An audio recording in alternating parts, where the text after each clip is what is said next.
Hello again, my name's John Hampshire. I'm a cycling and running coach. I worked with British Cycling for a period of time, coached Paralympic champion. My colleague Claire and I focus on providing one-to-one packages to predominantly endurance cyclists and runners. We use our expertise to help people at all ability levels set and achieve meaningful goals in a healthy and sustainable way. I post a video every Tuesday, so please like and subscribe if you find this one useful. As we move through life, things become increasingly complicated, or at least they seem to become increasingly complicated. And working towards our goals and the things that we used to enjoy, it becomes increasingly difficult and sometimes seemingly impossible as life events take over our lives. We often let ourselves drift away from looking after our personal well-being and our personal goals and enjoying the hobbies that we've cultivated over many years, to the extent that when we actually want to take up a physical challenge, or we see some of the exciting thing that we would like to do that we perhaps could have done in the past, it seems totally impossible. Maybe not at first when we dream about crossing the finish line, but as we get going and start to try things or even think about the practicalities of what's involved, the obstacles might just become too overwhelming and we might never get started, or even if we do get started, we fall at the first hurdle. Dreaming of heroic feats or things that we would love to do, love to be able to do, is just part of human nature. But actually doing them is not quite so common. In fact, it's very common for people to dream about doing something and then never do it. Well, unusual doesn't mean impossible. Many people do achieve amazing goals. And one example is Karen Darke, who was the first person that I coached. Karen had done endurance sport growing up. She'd done some running, cycling, climbing. And then in her 20s, she had a climbing accident and she became paralysed from the chest down about here, and therefore her whole life changed and she was presented with a whole raft of obstacles. I met Karen not long after her accident, but we didn't really get to know each other until I went to see her in 2009. Karen had seen the Paralympics on television, the 2008 in I think Beijing, and she thought, oh, I wonder if I could do that, which is a bit of a wild dream because she'd only done 2 handcycle races in her life, and she'd been resoundingly last in both of them. Anyway, she'd had a bit of advice from a few coaches and things, but it seemed all to be very conflicting, and she didn't really seem to understand what she was trying to do or how she was going to go about it. And although I'd never coached anybody before, when I got home, I started thinking about it. I thought, actually, I know a lot more about it than Karen, and maybe I could help. So I offered to coach her, and she accepted.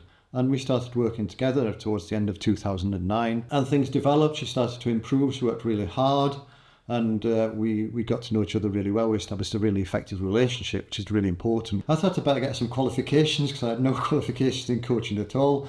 All I'd done is worked as an engineer. I'd obviously led teams and been a mentor, but I'd never really coached anybody for sport, although I'd obviously always had an interest in sport and what made people better, and a lot of experience in problem solving. But when I looked over the courses that were available for coaching, it seemed that most of them were, you had to sort of learn how to coach groups of children, which wasn't really what I was aiming to be able to do. I also realised that I probably knew quite a lot about the physiology of things, and it was probably the mental aspects that were going to be more fundamental to success. So I signed on a course for motivational training, NLP, CBT, and actually clinical hypnotherapy, which, although I wasn't interested in hypnotherapy at the time, proved to be really useful. So we were off on our journey, Karen and I, but to get to the Paralympics, obviously you have to get British Cycling on board, and British Cycling weren't really interested because Karen was far too old for them. She was only 39 at the time, which is quite old for an elite athlete, but it is by no means old, and it's not actually that old for a disabled athlete, because people get injured later in life, during life, and as a consequence, the age range is shifted a little bit for parasports. They weren't really interested until she started getting medals in World Cup events. And at that point, they had to take an interest and get involved and bring her in onto the squad, because it became clear that she could well be a valuable member of the squad. At that time, they were probably more interested in the points that she could score by ranking highly in World Cup events than maybe as a prospect for the Paralympics. One thing led to another. I got a job with British Cycling to coach the handcyclists for London 2012. And Karen got a silver medal, and the other person I coached, Rachel Morris, got a bronze medal, and Karen went on to win the gold medal in Rio. So this shows that even the wildest dreams can come true. From being last in 2 handcycle races when she first tried the event to winning the Paralympic Gold medal in Rio in 2016. It was a long journey and a difficult journey, but it was a successful journey. And over those 7 years, Karen worked really hard physically, and a lot of people focus on the physical aspects of training and getting fit and performing in endurance sports. But the mental side is also very important.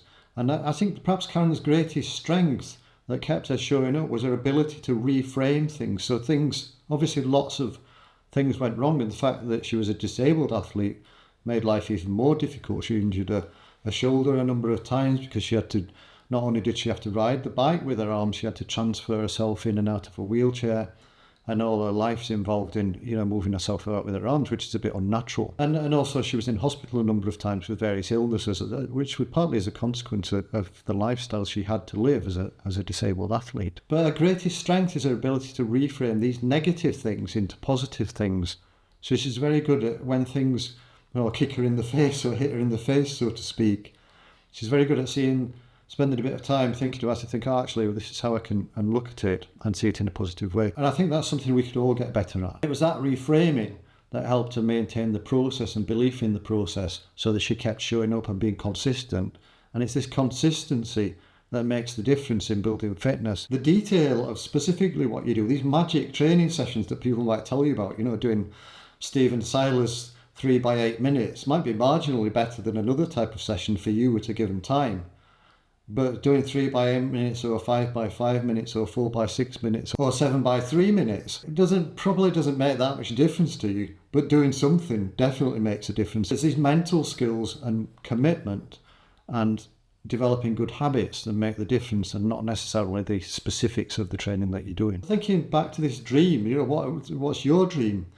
And perhaps a good question to ask ourselves is, what person do you want to be? Do you want to be the person that achieves your dreams in a fit and healthy and sustainable way? Or do you want to be the person that slips into ill health and inactivity and probably quite a miserable life? And that persona and how you feel about yourself is perhaps the most important thing. So obviously our job is to help people with these situations. So if we can help you, then please get in touch.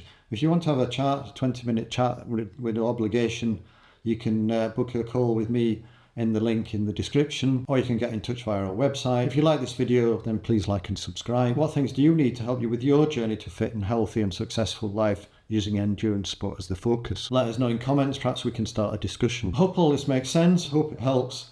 Let us know what your dreams are, how you're working towards them, and how we can help. And I'll see you in the next video. Bye.